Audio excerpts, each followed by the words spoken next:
నమస్తే, welcome to BRK Moneycontrol. నేను దేవిక. ఇప్పుడు మనతో పాటు ఉన్నారు real estate expert Sanjay Nayak గారు మనతో పాటు ఉన్నారు. సార్ గారిని అడిగి మరికొన్ని విషయాలు తెలుసుకుందాం. నమస్తే సార్. నమస్తే మేడం.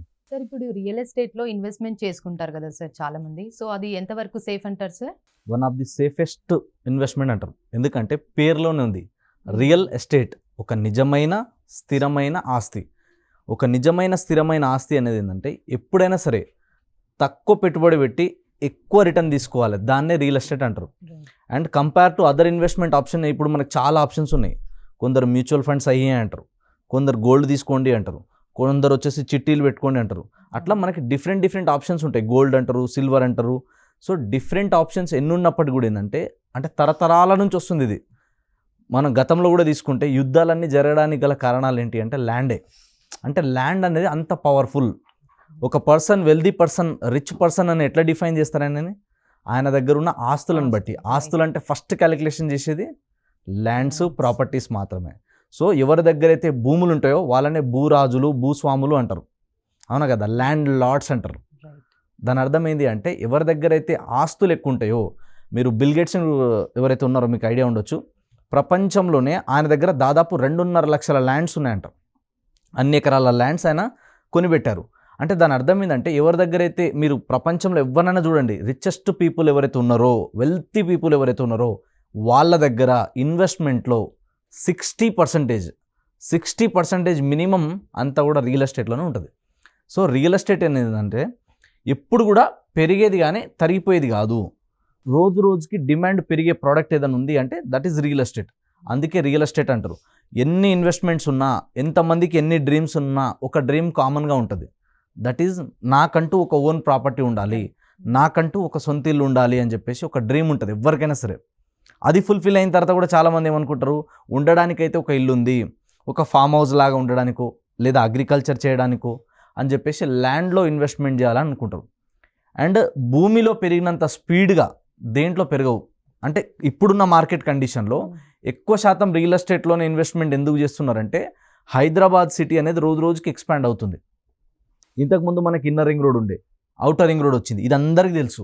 కానీ అవుటర్ రింగ్ రోడ్ దగ్గర ఏంటంటే ఇంత పెద్ద రోడ్ వస్తుంది, 158 కిలోమీటర్లు వస్తుంది, ఇక్కడ ఇన్వెస్ట్మెంట్ చేయండి, ఇక్కడ ఇన్వెస్ట్మెంట్ చేస్తే భూములు బంగారం అయితే అంటే జనాలు నవ్వుకున్నారు. పోయి ఇంత పెద్ద రోడ్ వేస్తారా, గా రోడ్ మీద ఎవరైనా తిరుగుతారా జనాలు కామన్గా? అంత పెద్ద రోడ్ ఎందుకు, అంత పెద్ద రోడ్ వేస్తే మనకి ఏమొస్తుంది దానివల్ల అనుకున్నారు చాలామంది. కానీ ఇదే ప్లస్గా భావించి చాలామంది ఇంటెలిజెంట్ ఇన్వెస్టర్సు, వైజ్ ఇన్వెస్టర్సు ఎవరైతే అక్కడ రూపురేఖలు మారబోతున్నాయని చెప్పి ఫ్యూచర్ని దృష్టిలో పెట్టుకొని వేలల్లో పెట్టిన వాళ్ళు వీళ్ళందరూ కోటీశ్వర్లే ఉన్నారు. మీరు చెక్ చేసుకొని కావాలంటే ఓఆర్ఆర్ చుట్టుపక్కల ఎవరు ఉన్నారు వాళ్ళందరూ కోటీశ్వర్లే ఉన్నారు. ఇలా అంటే ల్యాండ్ అనేది ఏంటంటే అప్రిషియేషన్ వచ్చేది ఎసెట్. ఇది ఎసెట్ అంటారు దీన్ని, డిప్రిషియేట్ అయ్యేది కాదు. ఒక కార్ కొన్నారు, అది రేపు పొద్దున వెళ్ళి మీరు అమ్మేస్తే అది రీసేల్ అవుతుంది. రీసేల్ అయినప్పుడు ఏమవుతుంది, మీకు తగ్గుతుంది ప్రైస్. ఒక ఫోన్ కొంటే కూడా ఇవాళ ఐఫోన్ 2 లక్షలు పెట్టొచ్చు, 1.5 లక్షలు పెట్టొచ్చు, మీరు రేపు పొద్దుగల పోయి అమ్మితే మళ్ళీ అది సెకండ్ హ్యాండ్ అయిపోతుంది. అంటే మనకేందంటే అసెట్ అనేది ఒకటి ఉంటుంది, లయబిలిటీస్ ఒకటి ఉంటుంది. సో లయబిలిటీస్ అంటే ఏంది, మనకి దాని నుంచి మళ్ళీ రిటర్న్స్ పెద్దగా ఏం రావు, కానీ అసెట్ నుంచి వస్తాయి. కాబట్టి జనాలు ఎక్కువ మంది ఏం చేస్తారంటే సంపాదించిన రూపాయి తీసుకుపోయి ల్యాండ్లో, రియల్ ఎస్టేట్లో ఇన్వెస్ట్మెంట్ చేస్తారు. ఎందుకు ఇన్వెస్ట్మెంట్ చేయాలి రియల్ ఎస్టేట్లో అంటే, ఇప్పుడు మీరు ఒక జాబ్ చేస్తున్నారు అంటే మీది యాక్టివ్ ఇన్కమ్, అవునా కదా, మీరు పని చేస్తేనే మీకు వస్తాయి. అండ్ మీరు ఒక జాబ్ చేస్తూ 10 సంవత్సరాల్లో 20 సంవత్సరాలకు ఎంతైతే సంపాదిస్తారో ఒక ప్రాపర్టీ కొని పెడితే మీకోసం మీ ప్రాపర్టీకి కూడా పనిచేస్తుంది, మీ ప్రాపర్టీ కూడా సంపాదిస్తుంది. సో డబ్బు నుంచి డబ్బు సృష్టించాలంటే 24 గంటలు మనం గాడిద కష్టం చేస్తా అంటే కాదు. సో డబ్బు సంపాదించాలి, సంపాదించిన దాన్ని ఏం చేయాలి, ఫస్ట్ కొంచెం సేవ్ చేయాలి. అంటే కొంచెం బల్క్ అమౌంట్ అయ్యేటట్టు 1 లక్ష, 2 లక్షలు, 10 లక్షలు ఎంతైతే అమౌంట్ అవుతుందో దానికి తగ్గట్టు తీసుకెళ్ళి ప్రాపర్టీస్లో ఇన్వెస్ట్మెంట్ చేయాలి. అంటే అప్పుడు ఏమవుతుంది, ఈ డబ్బు గుడ్లు పెడుతుంది. సో మనీ మల్టిప్లై ఎలా అవుతుంది, మనీ రొటేషన్ ఎలా అవుతుంది, మనీ మనకి ఎప్పుడు మనకు సంపాదించి పెడుతుంది అంటే ఇన్వెస్ట్మెంట్ చేసినప్పుడు. వస్తున్నాయి డబ్బులు మనం తీసుకెళ్ళి ఖర్చు చేసేస్తున్నామంటే ఎప్పుడు గ్రో కాలేం. సో వచ్చిన డబ్బులలో ప్రతిసారి కూడా మీరు ఎంతో కొంత ఖచ్చితంగా సేవ్ చేయాల్సిందే. సేవ్ చేసిన తర్వాత ఎక్కడ పెట్టాలి ఇన్వెస్ట్మెంట్ అంటే రియల్ ఎస్టేట్లో.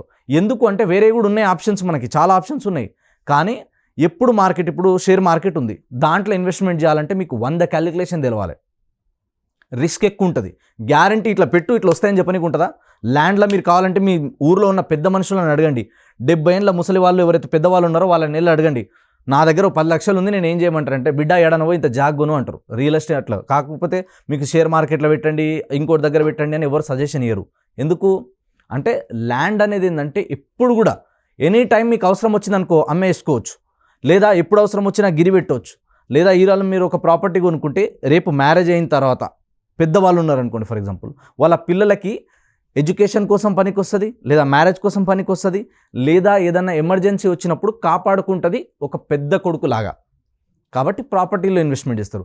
సో భూమి కంటే విలువైనది ఇంకోటి లేదు. కాబట్టి భూమి మీద ఇన్వెస్ట్మెంట్ చేయాలనుకున్న వాళ్ళు ఎనీ టైం ఇన్వెస్ట్మెంట్ చేయొచ్చు. Right time for land investment ఎప్పుడు అంటే ఇప్పుడు now. Only bad time for investment అంటే ల్యాండ్ మీద ఇన్వెస్ట్మెంట్కి బ్యాడ్ టైం ఏది ఉందంటే లేటర్, తర్వాత చూద్దాం, 4 నెలలు అయినాక చూద్దాం, 6 నెలలు అయినాక చూద్దాం, ఇలాంటివి అనుకోవద్దు. సో ప్రాపర్టీస్ని మళ్ళీ చెప్తున్నా, రాబోయేటువంటి 10 సంవత్సరాలలో మన తెలంగాణలో రూరల్ ఏరియాస్ నుంచి అర్బన్ ఏరియాకి రావడానికి, మనకి ఇంకోటి ఏంటంటే విలేజెస్ నుంచి టౌన్స్కి సిటీస్కి రావడానికి, మైగ్రేషన్ అవ్వడానికి పెరగబోయే పర్సంటేజ్ దాదాపు 40% ఉంది.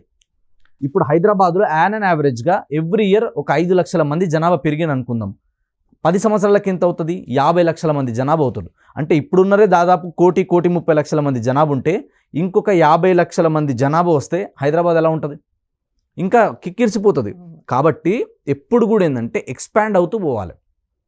ఎక్కడైతే రోడ్ కనెక్టివిటీస్ బాగుంటాయో, ఎక్కడైతే రోడ్ ఇన్ఫ్రా బాగుంటుందో అక్కడ బాగా గ్రోత్ అవుతుంది. ఇవాళ అమెరికా ఇంతలాగా డెవలప్ అయింది ఎందుకు అంటే, మీరు చెక్ చేసుకోండి కావాలంటే, వాళ్ళు ఫస్ట్ డెవలప్ చేసింది రోడ్సే.